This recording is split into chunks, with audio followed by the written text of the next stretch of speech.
What's up, guys? Back with another Fionna and Cake video. In this video, I'll be reviewing and pretty much breaking down Season 2, Episode 1. So, let's get into it. This episode was mostly just set up and really just getting you prepared for the things to come in this new season. It really does do a good job of getting you excited and getting you ready to experience what is going to happen. This episode shows a lot of Fionna's world, and I believe that we will get a lot more character development from the characters that are in her world, which is something that a lot of fans were saying they wish would happen. Another thing that a lot of fans were saying they wish they could get from Adventure Time was more depth into Huntress Wizard's character, which obviously is definitely going to happen this season. Overall, this was a really amazing episode, and I believe it accomplished exactly what it wanted to, which was to set up the events of this season. So if you haven't watched it yet, I really suggest you do, and if you haven't, there are spoilers ahead, so I would suggest you go and watch that. The episode starts off with Astrid, which we met in last season, giving us a recap of all the events of last season from her perspective, which mostly she just knows what happens to Fionna, but she does give a good recap of all the things that happened last season. After that, Princess Bubblegum asks where Finn has been since she hasn't seen him in a while. Where is Finn? I haven't seen him in a while. And Simon mentions that the last time he's seen him, he was headed to Huntress Wizards, which makes Marceline mention this. Wait, those two are back on again? Which pretty much confirms something we've been suspecting since the original Adventure Time, that Finn and Huntress Wizard ended up being together. But it seems that they have been on and off since the original show, which would really make sense because Huntress Wizard was afraid to commit to a relationship over the fear that she would become soft. I worry that hard meat don't get eat. That is to say, if I ever find what I'm looking for, I'll become soft and I'll cease to matter in this world. What? Fear of softness is what drove me to the mad and sad world of wizarding. And Finn... Yeah, what?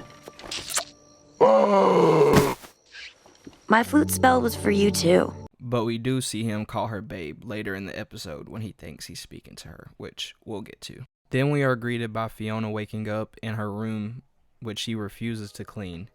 Then she watches a couple shows. As we see, Cheers is not the only show anymore, showing that their universe is finally canonized. We also see an anime that she's watching that influences her dream later in this episode, which we get a peek of in the trailer. Cake is living in her own apartment now right across from Fionna, and Fionna invites her over for breakfast. Then Fionna makes hot dog waffles, which I'm sure is a parallel to bacon pancakes. Bacon pancakes, making bacon pancakes.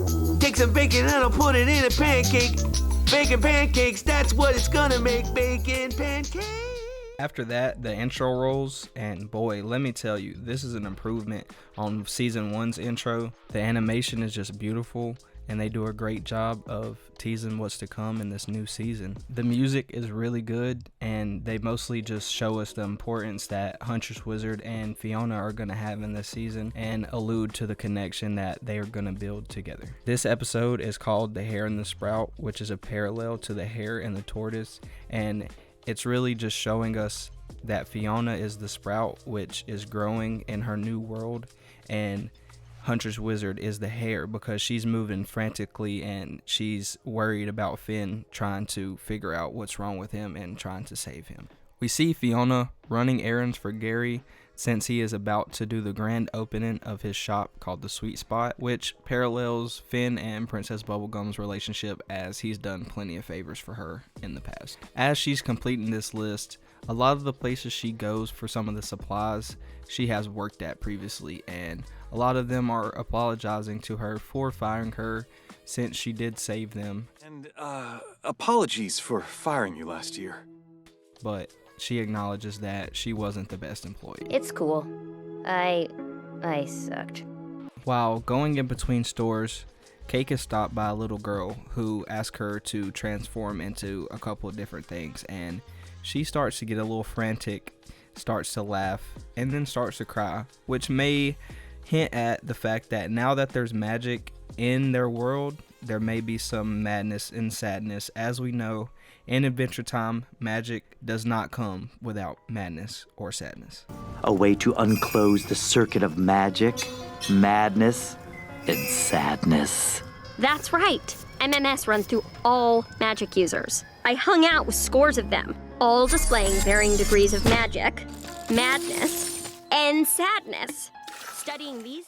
On the way to get some cocoa from Ep1's candy shop, Fionna and Cake are stopped by Queenie, which stops by just to talk some trash and hate a little bit. Fionna goes to attack her, but Cake holds her back because there are people who look up to her now, considering she is the hero of their world. So she does have a certain image that she needs to uphold. Before they enter the candy shop, Cake decides to turn into more of a humanoid form to please Ep1. And we do see a little peek of what this will turn into in the future when she eventually decides to wear clothes as well. After that, we see Cake and Ep1 flirt a little bit. He even gives her a bag of candy that he swipes away from Fionna's hand when she tries to grab it. Now, I don't know if bestiality is something that's okay in this world or something, or that they just don't consider Cake a cat anymore now that she can talk and can transform. I don't know. I don't know what the implications are, but I guess we're just not going to think about it that much. They also did flirt in the original Fionna and Cake universe. How you gorgeous? And he also seems to be a mute like he was in the original universe. Then we see the female counterpart to Sir Slicer, which we see in the episode Blood Under the Skin in the original show. Ma'am Slicer tries to steal the cocoa from Fionna, and Fionna throws her to the floor, wrecks the shop, and embarrasses Cake, so they leave. When Cake catches up to her, we get a small Sonic reference. Hey, girl. Fionna. Which I thought was pretty cool. Then we see that Ep1 gave Cake his number. Then Fionna gets a call from Simon and they catch up a little bit. He talks about living with Marcy and feeling a little awkward around PB, considering, well, you know. I always feel a bit awkward around PB, you know? I used to kidnap her and stuff. Let's go back to Ice King's house. Hi, baby. I think we're cool, but I can never tell with her. Another little thing I wanted to mention. Do y'all think that this is the human female counterpart to Flambeau? Considering that DJ Flame posters were up everywhere before this sequence and they really just resemble each other. I mean, the hair, the red glasses. I mean, let me know if I'm tripping, but I just noticed. Simon lets Fee know that he will be teaching a class at WizArts in Wizard City and talks about reconciling his relationship with magic, considering it kind of ruined his life. Being around magic? Though magic did ruin my relationship and drive me insane for centuries. But I'm in a better place now. I do believe we will be seeing less of Simon this season, considering that he is going through a redemption and he is now a teacher at WizArts. After the phone call, we see Simon stop by Choose Goose's grave, and he feels guilt because it is his fault that Choose Goose is dead. But we know that Choose Goose will not stay dead. At least a version of him will be back, because we do see him in Shermie and Beth universe when Simon gets switched into Shermie in the first season.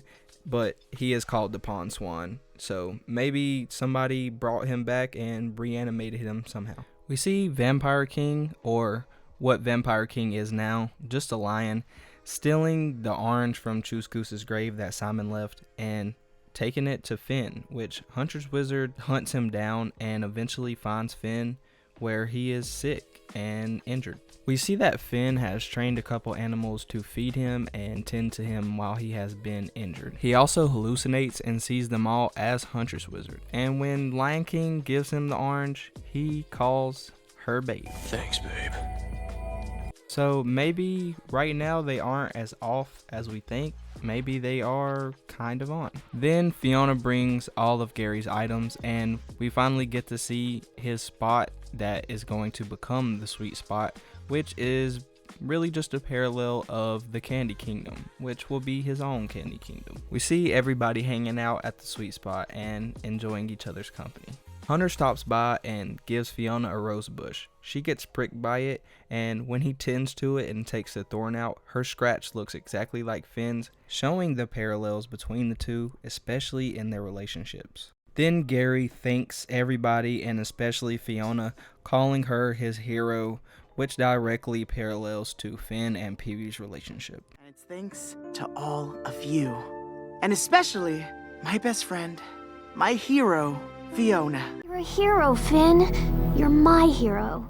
Then we see Huntress attempting to heal Finn at her house. She uses anything and everything at her disposal, all her medicine, herbs, nothing is working. So she finally breaks down, asks him, what happened? What was he poisoned by? And all he manages to get out was, fought a bear, Simon. So she goes to look for Simon.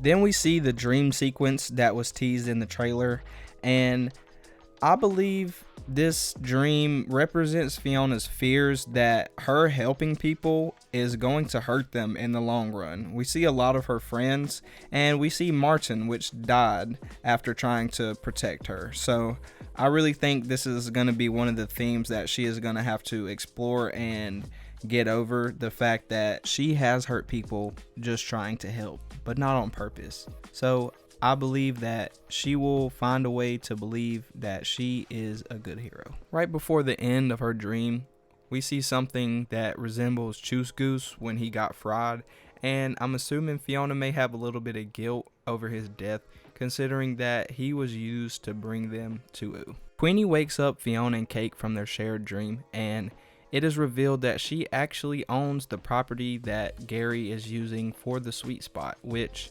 parallels how the King of U stole the Candy Kingdom from Princess Bubblegum. We are taken to Wizard City where Simon is teaching at WizArts, and we see some characters that were from distant lands, the episode Wizard City specifically. We see young Peppa and Abracadaniel's niece, and they are a little bit older now, which tells us that a little bit of time has passed since that episode.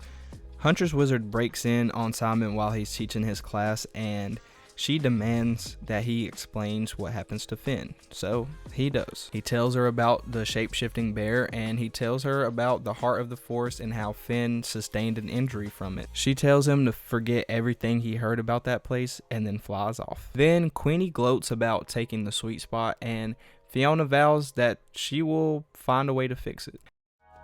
Hey, don't be sad. I don't know how yet, but I'm gonna fix this. After that, we see Huntress Wizard head to the heart of the forest, where we get this banger of a line right here.